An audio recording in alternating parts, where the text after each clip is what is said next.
अस्सलाम वालेकुम, मैं हूं तरजदून और आप देख रहे हैं जदून टाइम। नाज़रीन किराम, मैं आज आपके सामने एक ऐसे मुल्क के बारे में मालूमात शेयर करूंगा जिसकी टोटल आबादी 600 है और उसकी जो टोटल पुलिस है वो 5 अफराद पर मुश्तमिल है। इस मुल्क का अपना एयरपोर्ट है, अपना टीवी स्टेशन है, अपना जो है रेडियो स्टेशन है।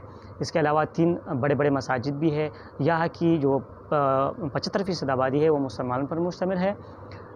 इसके अलावा यहाँ की जो यूँ समझ लीजिए जो अमन व अमान की सूरत हाल है, यहाँ किसी को डर खौफ नहीं होता चोरी डकैती का।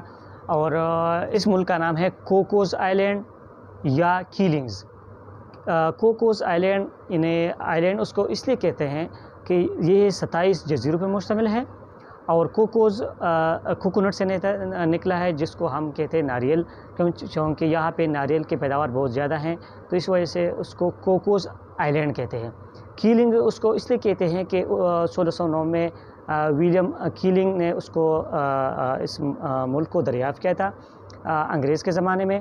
और तकरीबन चंद साल पहले तक ये ऑस्ट्रेलिया के कब्ज़े में था। अब चूँकि यहाँ की मुसलमानों की आबादी मेजॉरिटी में मुसलमान है, तो और उसका अपना झंडा भी है।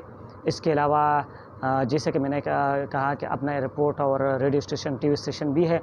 अगर आप ऑस्ट्रेलिया से कीलिंग जाएंगे या कोकोस आइलैंड जाएंगे तो आपको पासपोर्ट की ज़रूरत नहीं होती, और अगर आप दूसरे ममालिक से जाएंगे तो आपको पासपोर्ट की ज़रूरत रहती है। इसके अलावा जो उसकी जो स्ट्रेटेजिक लोकेशन है वो बहुत ज़बरदस्त है। जिस तरह पाकिस्तान की स्ट्रेटेजिक लोकेशन बहुत ज़बरदस्त है, बहुत अहम है, इसी वजह से इसी कोकोस आइलैंड का जो है स्ट्रेटेजिक लोकेशन वो कई हवालों से बहुत अहमियत का हामिल है। एक वजह यही है कि यहाँ के करीब एक ट्रेड्स है, इन्हें एक तंग रास्ता है जहाँ से जहाज़ गुज़रते हैं। तकरीबन ज़्यादातर जो बहरी जहाज़ है वो इसी रास्ते से गुज़रते हैं। उसको कहते हैं मलाका ट्रेड्स।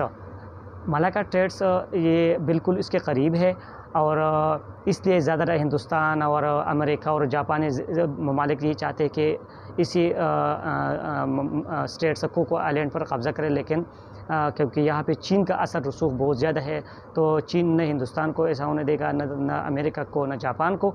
तो इसी वजह से स्ट्रेटेजिकली उसकी बड़ी अहमियत है। अगरचे यहाँ की आबादी कम है, लेकिन स्ट्रेटेजिकली ये बहुत बड़ी अहमियत का हामिल मुल्क है।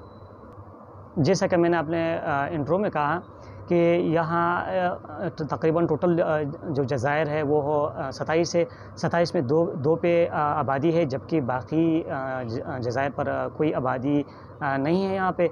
और इसके अलावा जो 2 जज़ायर है, इसमें से जो वेस्ट आइलैंड है, यही कोको आइलैंड या कीलिंग का दरखुलाफा है। अगरचे ये मुकम्मल तौर पर ख़ुद मुख्तार नहीं है, लेकिन चूँकि उसकी जो स्ट्रेटेजिक लोकेशन है और ये बहुत बड़ी अहमियत का हामिल है, तो इसी वजह से उसको दुनिया का कोई भी मुल्क उसको नज़रअंदाज नहीं कर सकता। चीन का बहुत ज़्यादा असर रसूख से बाकी ममालिक भी चाहते हैं, लेकिन फ़िलहाल ऐसा मुमकिन नहीं है कि वो चीन के असर रसूख को कम कर सके। इसके अलावा जो जैसे कि मैंने कहा कि मुकम्मल तौर पर ख़ुद मुख्तार नहीं है, ज़्यादातर ये डिपेंडेंट है ऑस्ट्रेलिया के ऊपर।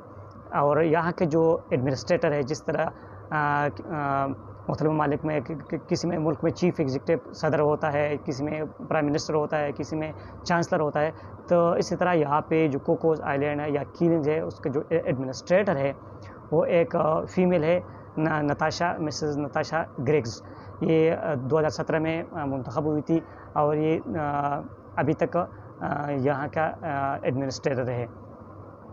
उम्मीद करता हूँ कि आपको ये वीडियो पसंद आई होगी और आपने उसको बहुत फ़ायदेमंद पाई होगी। नेक्स्ट वीडियोज़ के लिए मुझे इजाज़त दीजिए। अल्लाह ताला हम सबका हामी नासिर हो।